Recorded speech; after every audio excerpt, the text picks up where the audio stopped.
അടുത്തത് benefits of performance appraisal ആണ്. അതായത് ഒരു ഓർഗനൈസേഷൻ്റെ പോയിന്റ് ഓഫ് വ്യൂവിൽ അല്ലെങ്കിൽ ഒരു എംപ്ലോയീസിൻ്റെ പോയിന്റ് ഓഫ് വ്യൂവിൽ നമുക്ക് ഈ ഒരു പെർഫോമൻസ് അപ്രൈസൽ കൊണ്ടിട്ട് എന്തൊക്കെയാണ് ഒരു ഗുണം ഉള്ളത് എന്ന് നോക്കാം. So the first one is motivation and satisfaction. അതായത് ഒരു നല്ലൊരു പെർഫോമൻസ് അപ്രൈസലാണ് ഒരു എംപ്ലോയിക്ക് കിട്ടിയത് എങ്കിൽ അതിനനുസരിച്ചിട്ട് ആൾക്കൊരു നല്ല മോട്ടിവേഷനും അതുപോലെ തന്നെ ആ ജോബിനോട് കൂടുതലൊരു സാറ്റിസ്ഫാക്ഷനും കിട്ടാനുള്ള ഒരു ചാൻസ് ഉണ്ടാകും. അതുപോലെ തന്നെയാണ് ട്രെയിനിങ് ആൻഡ് ഡെവലപ്മെൻറ്റ്. ഇനി ഇൻ കേസ് ഈ ഒരു അപ്രൈസലിൽ എന്തെങ്കിലും ഒരു കുറവൊക്കെ തോന്നുകയാണെങ്കിൽ ഈ എംപ്ലോയിക്ക് കറക്റ്റീവ് മെഷേഴ്സായിട്ട് കൂടുതൽ ട്രെയിനിങ് ആൻഡ് ഡെവലപ്മെൻറ്റ് ഓപ്പർച്യൂണിറ്റീസ് കൊടുക്കാനും അതുപോലെ തന്നെ ഇപ്പോൾ നല്ല രീതിയിലാണ് പെർഫോമൻസ് അപ്രൈസൽ വന്നതെങ്കിൽ പോലും കൂടുതൽ ഡെവലപ്മെൻറ്റിന് വേണ്ട മെഷേഴ്സ് ഇനിഷ്യേറ്റ് ചെയ്യാനും ഒരു ഓർഗനൈസേഷനും അതുപോലെ തന്നെ എംപ്ലോയിക്കും ബെനിഫിഷ്യൽ ആണ്. അടുത്തത് റിക്രൂട്ട്മെൻറ്റ് ആൻഡ് ഇൻഡക്ഷൻ. അതായത് കൂടുതൽ ഇപ്പോൾ ഈ ഒരു പെർഫോമൻസ് അപ്രൈസൽ പ്രകാരം ഈ ഒരു എംപ്ലോയീസ് ഇപ്പോൾ എക്സിസ്റ്റിംഗ് എംപ്ലോയീസ് അവർക്കുള്ള കപ്പാസിറ്റിയിൽ കൂടുതലാണ് വർക്ക് എങ്കിൽ കൂടുതൽ നമുക്ക് ആളുകളെ ഈ ഒരു ഓർഗനൈസേഷനിലേക്ക് റിക്രൂട്ട് ചെയ്യാനുള്ള ചാൻസ് ഒക്കെ കൂടുതലാണ്. അതുപോലെ തന്നെ എംപ്ലോയി ഇവാലുവേഷൻ, എക്സിസ്റ്റിംഗ് എംപ്ലോയീസിൻ്റെ പെർഫോമൻസ് എത്രത്തോളമാണ് എന്നുള്ളത് ഒന്ന് ഇവാലുവേറ്റ് ചെയ്യാൻ പറ്റും. അതുപോലെ തന്നെയാണ് career planning and development. Career planning എന്ന് പറയുമ്പോഴേക്കും ഇപ്പോൾ ഉള്ള എംപ്ലോയീസിൻ്റെ ഇനി മുന്നോട്ടേക്കുള്ള, അതായത് നമ്മളൊരു ഓർഗനൈസേഷനിലേക്ക് ജോയിൻ ചെയ്ത് കഴിഞ്ഞാൽ ആ സെയിം ലെവലിൽ തന്നെ ആയിരിക്കും നമ്മൾ വർഷങ്ങളോളം കഴിഞ്ഞാലും ആ സെയിം പൊസിഷനിൽ തന്നെ ആയിരിക്കും? ഇല്ല, നമ്മൾ അതിനനുസരിച്ചിട്ട് ആ ഓർഗനൈസേഷനിൽ നിന്നുകൊണ്ട് നമുക്ക് ഡെവലപ്പ് ചെയ്യാം, അല്ലെങ്കിൽ അതിൽ പുറത്ത് നിന്നുകൊണ്ടും ഡെവലപ്പ് ചെയ്യാം. സോ അതെങ്ങനെയാണ് എന്നുള്ളത് കരിയർ പ്ലാനിങ് ആൻഡ് ഡെവലപ്മെൻറ്റിലൂടെ നമുക്ക് ചെയ്യാൻ പറ്റും.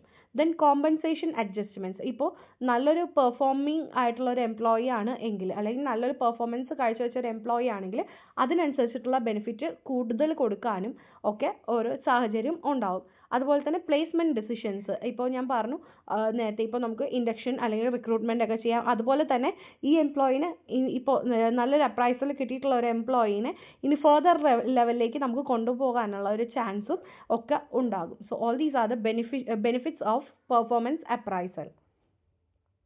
അടുത്തത് എന്തൊക്കെയാണ് പെർഫോമൻസ് അപ്രൈസലിൻ്റെ ഒബ്ജക്റ്റീവ്സ് എന്ന് നോക്കാം.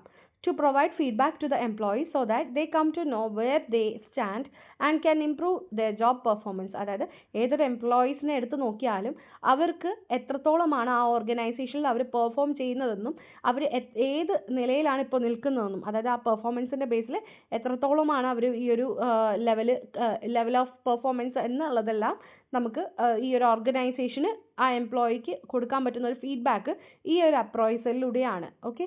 അടുത്തത് to provide a valid database for the personnel decisions concerning placements, pay, promotion, transfer, punishment etcetera.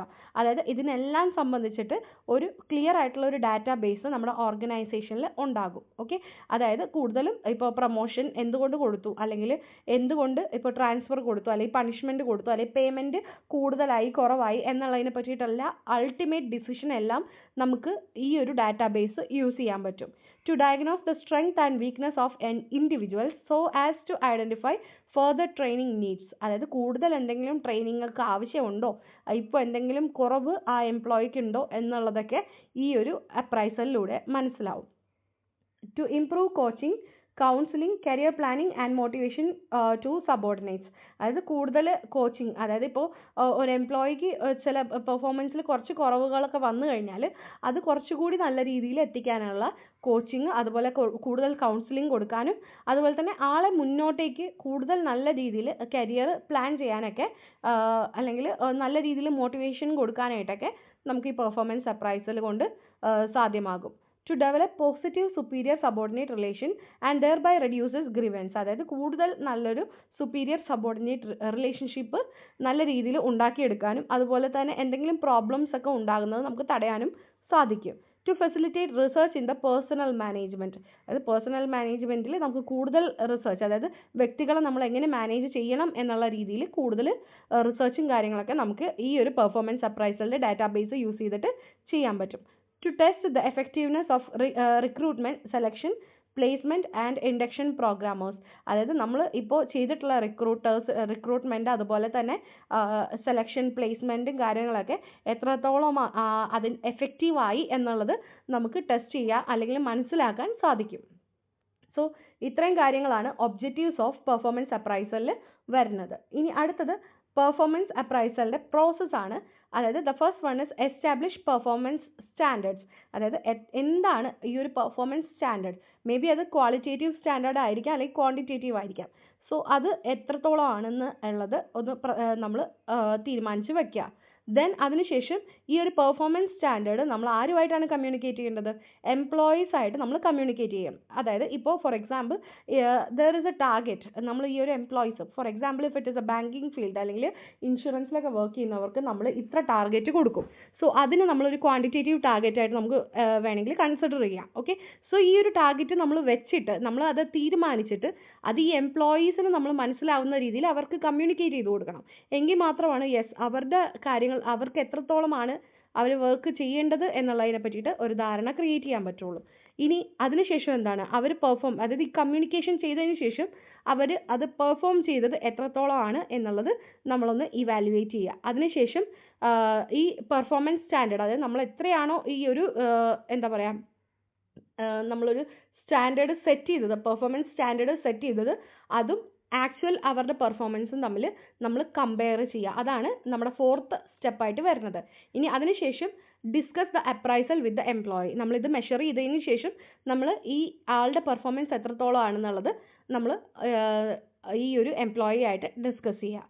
അതിനുശേഷം ഇംപ്ലിമെൻറ്റ് പേഴ്സണൽ ആക്ഷൻ. തുടർന്നുള്ള നടപടികൾ എന്താണെന്ന് വെച്ചാൽ അത് നമ്മൾ ഇംപ്ലിമെൻറ്റ് ചെയ്യുക. അതായത് ആദ്യത്തെ സ്റ്റെപ്പ് എന്ന് പറയുമ്പോൾ ഒരു എസ്റ്റാബ്ലിഷ് പെർഫോമൻസ് സ്റ്റാൻഡേർഡ്സ്. എന്താണ് നമുക്ക് പെർഫോമൻസിന് വേണ്ട സ്റ്റാൻഡേർഡ് എന്നുള്ളത് നമ്മൾ കൃത്യമായിട്ട് തീരുമാനിച്ച് വെക്കുക. അത് നമ്മൾ രണ്ടാമത്തെ പ്രോസസ്സ് എന്ന് പറയുമ്പോൾ നമ്മളത് കൃത്യമായിട്ട് കമ്മ്യൂണിക്കേറ്റ് ചെയ്യുക എംപ്ലോയി ആയിട്ട്.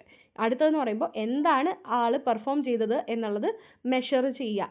എന്നിട്ട് നമ്മൾ എന്ത് ചെയ്യണം? ആക്ച്വൽ പെർഫോമൻസ് ആയിട്ട് നമ്മുടെ ഈ ഒരു സ്റ്റാൻഡേർഡുമായിട്ട് കമ്പയർ ചെയ്യുക. അതിൻ്റെ ഡിഫറൻസ് എന്താണെന്ന് നമ്മൾ കണ്ടുപിടിക്കുക. ദെൻ ഈ ഒരു നമുക്കിപ്പോൾ അത് കുറവാണ്, അതായത് നമ്മൾ സ്റ്റാൻഡേർഡ് സെറ്റ് ചെയ്തതിനേക്കാളും എംപ്ലോയിയുടെ എന്താ പറയുക അച്ചീവ്മെൻറ്റ് കുറവാണ് എങ്കിൽ നമ്മൾ, അല്ലെങ്കിൽ കുറവായാലും ശരി കൂടിയാലും ശരി, നമ്മൾ അതിനനുസരിച്ചിട്ട് എംപ്ലോയി ആയിട്ട് കമ്മ്യൂണിക്കേറ്റ് ചെയ്യുക. അതിനുശേഷം പേഴ്സണൽ ആക്ഷൻ നമ്മൾ എന്താണ് ഇനി തുടർ നടപടികൾ എന്ന്, അതായത് നല്ല രീതിയിൽ ചെയ്ത ഒരാൾക്ക് നമ്മൾ തീർച്ചയായും നല്ലൊരു പ്രൊമോഷൻ കൊടുക്കുക. അതല്ല മോശം രീതിയിൽ അല്ലെങ്കിൽ വളരെ കുറഞ്ഞ രീതിയിൽ പെർഫോം ചെയ്ത ആൾക്ക് തുടർന്ന് നമ്മൾ എന്താണ് ഇനി ചെയ്യേണ്ടത്, അതായത് ഇനി കൂടുതൽ ട്രെയിനിങ് കൊടുക്കുക അല്ലെങ്കിൽ കൂടുതൽ കൗൺസിലിംഗ് സെക്ഷൻസ് കൊടുക്കുക. സോ അങ്ങനെയുള്ള കാര്യങ്ങളൊക്കെ നമുക്ക് ഇനി തീരുമാനിക്കാൻ പറ്റും. സോ ഇത്രയാണ് പെർഫോമൻസ് അപ്രൈസൽ പ്രോസസ്സ് വരുന്നത്.